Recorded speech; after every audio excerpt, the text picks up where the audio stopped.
Welcome to the Friday Night Frenzy. He's Rob Hughes. I'm fancy. I haven't seen these yet. Yeah, we're looking good. No pressure here at all. I'm Ross Bowen, and we begin tonight's show with a Hoosier Conference showdown that needs little in the way of an introduction. It's CC versus West Lafayette. The Knights are perfect in this rivalry game since joining the Hoosier Conference in 2011. And when you add that with the fact that LCC hasn't lost back-to-back games since 2004, it spelled an uphill battle for the Red Devils, but that's why they play the game. The Red Devils getting pumped up via the adrenaline from Peter Vasili, but that didn't last long.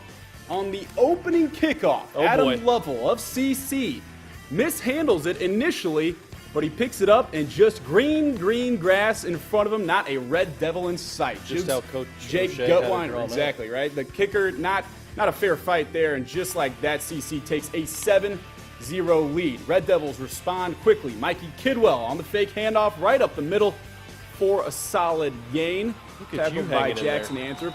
And the Red Devils finishing the drive. Kidwell again fakes the handoff, dances around the outside, comes back across the field, finds Travis Roll all by himself. That tied it at 7. Back come the Knights after another long drive. The handoff to Jackson Anthrop.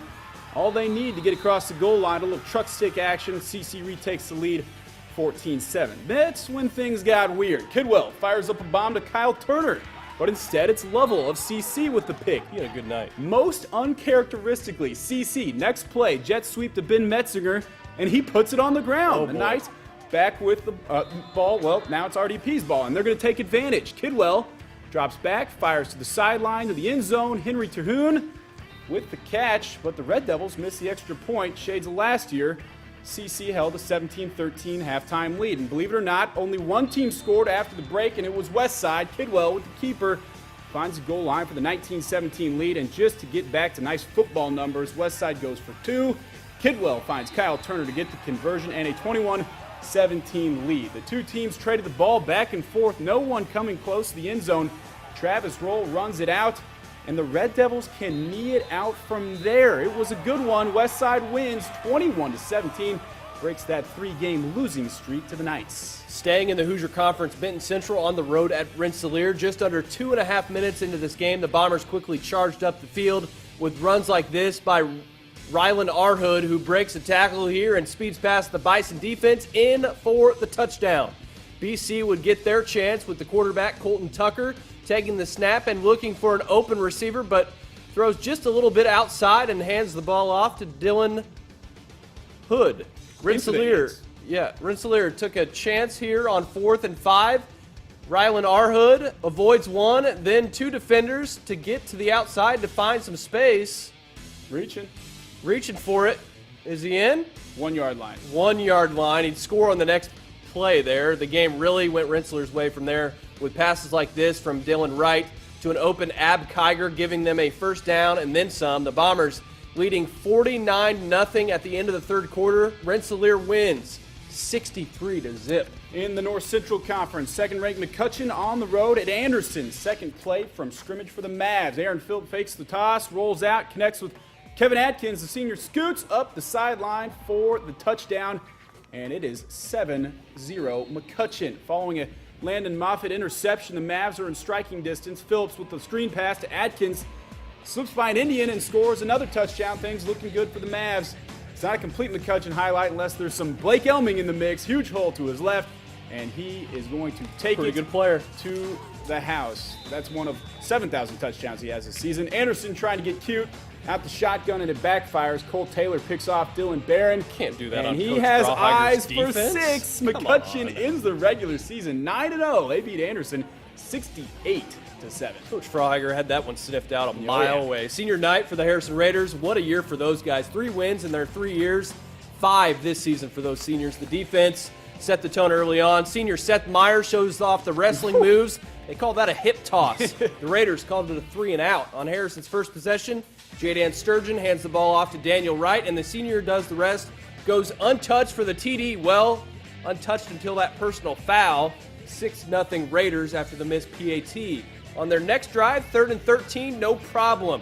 Sturgeon hooks up with Cameron Green out of the backfield, and 30 yards later, it's a first down that led to this. Nicely done by the freshman, Daniel Madron. Got to give some love to the kickers. Field goal good. Raiders pouring it on. It's the other QB What a great story for this kid. Ruled eligible a couple of weeks ago and throwing a touchdown on senior night. All Harrison, 31-0 was the final. Fresh off its first win of the season, Lafayette Jeff on the road at Huntington North. And we do not have a script for this one, so we're going to wing it. Check out the pass down the middle. Woo, that doesn't look like it's to the right team. So we're going the other way after we get a little dancing from the fans. Which, oh, that's no good. I'd call that a touchdown for the home team. You know what? It's almost impossible to tell which team's which from the Lafayette from the Jeff's black. in the white and the black for those of you at home. And that's a touchdown for the Broncos there.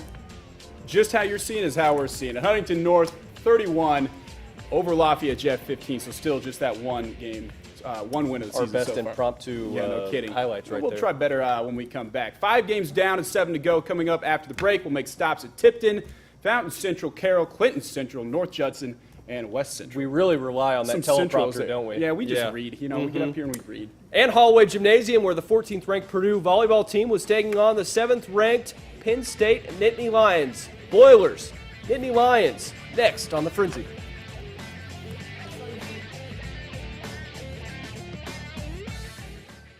The Friday Night Frenzy is brought to you by Franciscan St. Elizabeth Health, DeFau Chevrolet BMW, Lafayette Orthopedic and Sports Medicine Clinic. High school football from where you live. Welcome back to the Frenzy. We start the second half of our show, the matchup at North Judson. We do not often showcase a game involving the Blue Jays, but tonight they were hosting the Twin Lakes Indians. And now it all makes sense. The Indians have had an up-and-down season since their Week 2 win against Frankfort. The Tribe has alternated wins and losses. This game, well, it was something. Yeah, it was something, all right. Late in the first half, Indians down 19 at their own 5. Bennington puts his track spikes on and races by everyone. 95 yards, untouched, electrifying run there. Gives Twin Lakes a little momentum. Ensuing possession, Blue Jays facing 4th down. Indians getting the stop. With a little time left in the half right there. They get the stop, and then the lights went out, like the Super Bowl. And Ray Lewis. Doesn't It look would as be a bad delay. Yeah. I don't think anybody knows what's going on. After 15 minutes of deliberation, including some suggestions from the peanut gallery in the stands, both teams agreed to call it halftime. Wait for the lights to come back on and finish the final 11 seconds of the first half in the second half. They would eventually finish the game. Twin Lakes, they break that every other win streak. They win 36-32. A couple other, that was ridiculous. Hoosier Conference teams in action. Delphi at Tipton. The Blue Devils celebrating their senior night. Tipton starts things off. Sophomore QB Kellen Woods looked like he hit the circle button on his controller. Nasty little spin be a move into the PlayStation end zone. button? Yeah, definitely not Xbox. He's a PlayStation guy. Oracles answer back as Weston Wendell surveys the field to find Trevor Cox. Back of the end zone, look at the concentration by Cox, tapping the 1 foot down, maintains possession throughout the play. Good stuff from the senior. And then, take a look at this. Clint Rude takes the handoff 70 yards. We see him trucking people mostly, but this one's showing off the speed. 70 yards to the house. Hope Rude has some deep pockets because he owes some linemen some dinner after And that. they didn't However, take him out down at the 1 Tipton's this senior time. night would not be spoiled as the Blue Devils score 14 unanswered points to defeat the Oracles 24-20. The Pioneer Panthers on the road at West Central. Second quarter action, Panthers up 14, make it 21. Peyton Smith finds tons of space and runs it in from 43 yards out. Pioneer up Speed. 21-0. Trojans trying to make a game out of it. Nate Neely airs one out deep down the field to Dylan Ingram. Huge play there, but it would not lead to points. Pioneer now at the goal line, and Nick Price bruises his way in. 28-0. Coach Johnson happy. Trojans wouldn't let up and even open the playbook up a little bit. On the hook and ladder, Parker Fitz gets his dancing shoes on and makes a few guys miss and picks up the first down. However, Pioneer rolling on. They win 55-7. Moving on to Carroll. It's been a tough week for those guys. Cougars looking for win number 2 on the year, even though they had actually won several more than that, had to vacate some. First quarter, North White's QB Luke Diener lofts one up to Caleb Hendress, and that will move the chains. That sets up perfect Diener toss to a wide open Hindress for the touch. I mean, literally wide open. No one there. Crosses the goal line for the score. Later, it's up. North White holds on to win this one, 38-34 over Carroll. So still just one win for those guys. The Mounties of South Newton took the show on the road tonight to Clinton Central. Second quarter, Central QB Keenan Orr on the keeper for a first down. Later, Orr back to punt, but he fakes it and heads up the field and gets another first down. Then it's Orr again keeping the ball and coming right into your living room. Here he comes. Watch out. Yeah, that's how you break a leg as a photog, right? You got to hang in there, These guys though. are moving. Orr hands the ball off to Tyler Burns, breaking a couple tackles for another first down. South Newton finally gets to Orr for the sack. Rebels win 26-25. Close one. Fountain Central Mustangs at home tonight taking Shane on Bailey. the Rocksville Rocks. Rocks ball and a bad snap leads to a fumble, and Doug Wallace dives like a heat-seeking missile, recovers the fumble for the Mustangs. Next, Rockville possession, and Rocks running back Ben Cunningham gets the ball, rocks the defense. See what I did there? The drive would stall. It's pretty weak 1 sauce. point. Stangs ball now, and QB Kobe Pierce dumps it off to Colin Strange. It's almost like those guys are the only two players on their team. They're not. They're just the two best. Who shakes off the defender, converts on third and long for Fountain Central. The penalties would push them back. Final seconds of third quarter.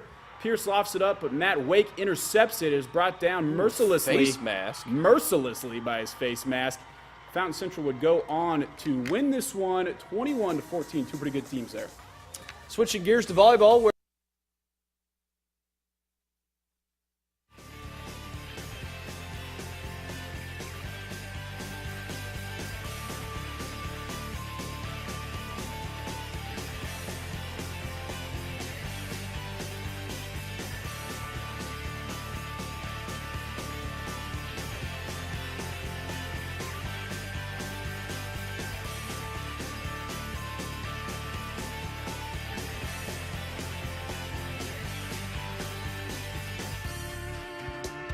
welcome back, making his second appearance on our show this season, head coach Shane Fry. Big win tonight. It's got to feel good, right?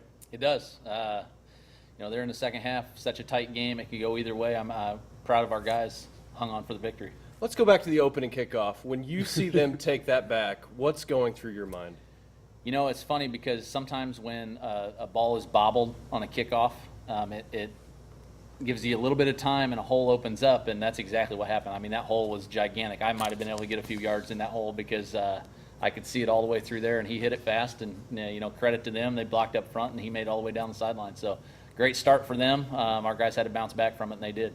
I mean, that you just said it right there. That was really important. Next drive, you guys come down, tie it up. How important was that to just answer immediately? Yeah, it was good because Central Catholic's defense is phenomenal. And for us to be able to get a little confidence going, getting some yards against their defense and bouncing back from that kick return was good. And to hold them scoreless in the second half, that's huge. Our defense was incredible tonight. Our defensive coaches and our kids have been ready to play this all week.